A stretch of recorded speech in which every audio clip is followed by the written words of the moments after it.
Bismillahirrahmanirrahim. Assalamualaikum warahmatullahi wabarakatuh.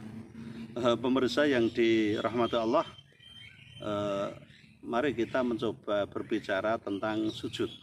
Ini kebetulan saya dalam perjalanan bersama keluarga, anak, istri ke Gunung Pati, tapi kita singgah di Bandungan dulu. Dan itu dalam rangka rehlah fasiru fil ardi falyanzuru kaifa kana aqibatul mukadzibin. Dan semoga saja perjalanan kami sekeluarga ini termasuk konteks sujud kepada Allah SWT. Oh, kok bisa? Ya, secara fikih yang namanya sujud itu adalah meletakkan jidat, dua telapak tangan, kemudian dua lutut dan dua ujung kaki di tanah atau di lantai. 7 anggota tubuh diletakkan di lantai, itu adalah sujud. Kepala yang biasanya di atas kemudian ditaruh di tempat paling bawah, merendahkan diri, bahkan mendelongsorkan diri, kan begitu. Ini namanya sujud. Artinya inti dari sujud itu adalah ketundukan dan kepatuhan total mutlak kepada Allah, tanpa reserve, tanpa kritik, tanpa pertanyaan, dan tanpa kesangsian. Ini sujud. Sajada yasjudu sujudan. Sujud adalah ketundukan Anda, kepatuhan Anda kepada Allah, baik itu dalam ibadah maupun dalam menjalani kehidupan sehari-hari sepenuhnya. Semuanya dalam rangka digunakan untuk sujud, beribadah kepada Allah. Fa'budu ilallah, maka sembahlah Allah. Intinya adalah pada konteks sujud. Sehingga kalau kita pahami sujud secara filosofis dan secara umum seperti itu, maka apapun yang Anda lakukan, apapun yang kita lakukan, baik ucapan, perbuatan, amaliyah, baik itu zahir maupun batin, kalau itu mendatangkan ketaatan, ketundukan, kepatuhan kepada Allah, maka itu adalah sujud Anda kepada Allah. Nah, dalam pengertian umum seperti ini, maka kita bisa katakan sujud kita itu adalah sujud bersama semesta, karena semesta juga bersujud kepada Tuhannya. Ini. Maka kemudian Allah menyatakan di dalam surat Ar-Ra'd, surat yang ke-13, ayat ke-15. Bismillahirrahmanirrahim. Walillahi yasjudu man fis samawati wal ardi tau'an wa karha wa dhilaluhum bil ghuduwi wal asal. Walillahi, dan hanya kepada Allah, yasjudu, bersujud, man fis samawati wal ard, semua, man itu bukan orang, artinya semua penghuni dari sekian banyak langit, wal ardi, dan seluruh penghuni bumi. Quran selalu saja menggunakan istilah as-sama, as-samawat. Sama itu langit, as-samawat itu jamaknya adalah beberapa langit. Langit itu banyak. Wal ard, tapi bumi itu cuma satu, disebut secara mufrad, cuma satu saja.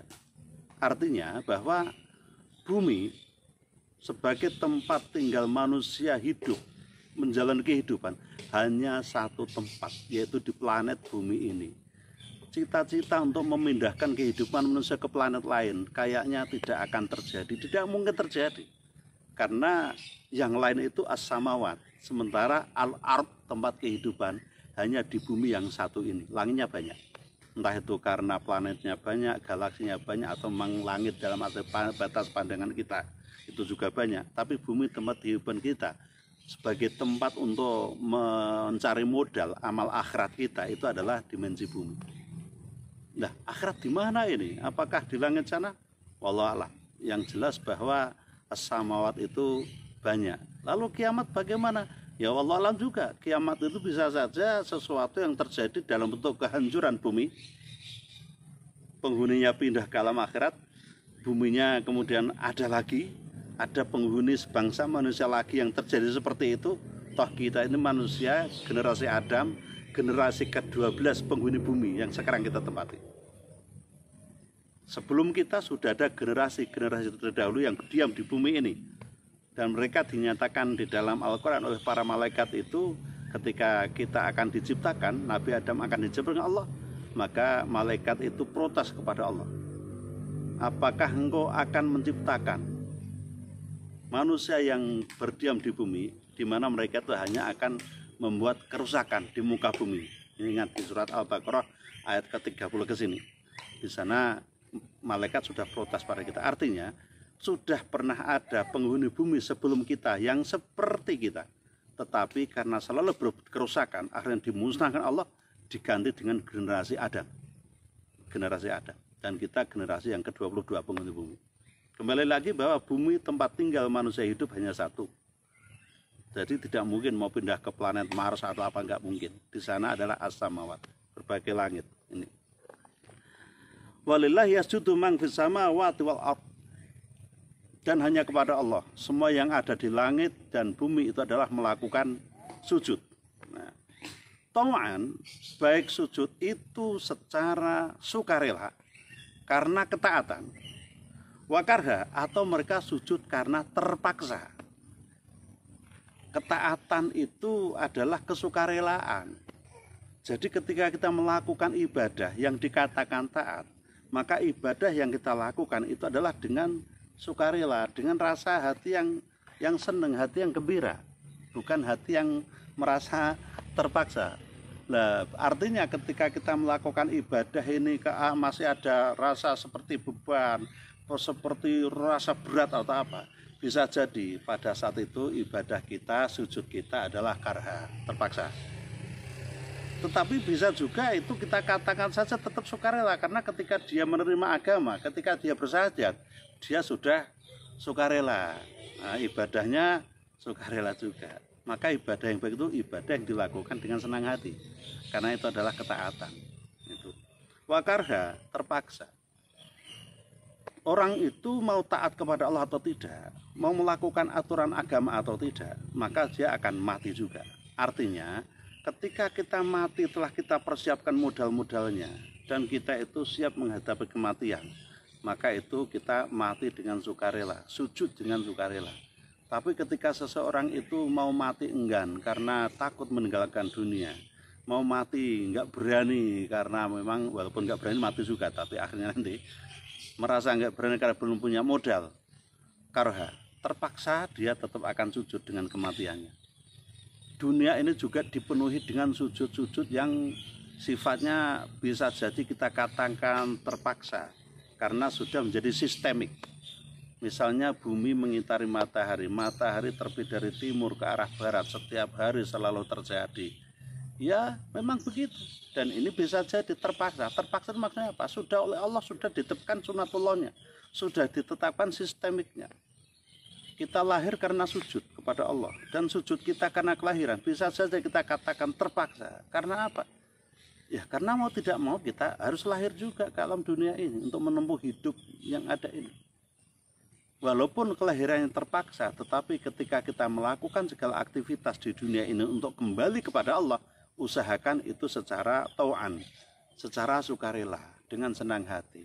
Lakukan agama dengan senang hati dan sebagai sebuah pilihan hidup. Maka Anda akan ringan menjalankan agama, karena agama dilakukan sebagai sebuah pilihan hidup.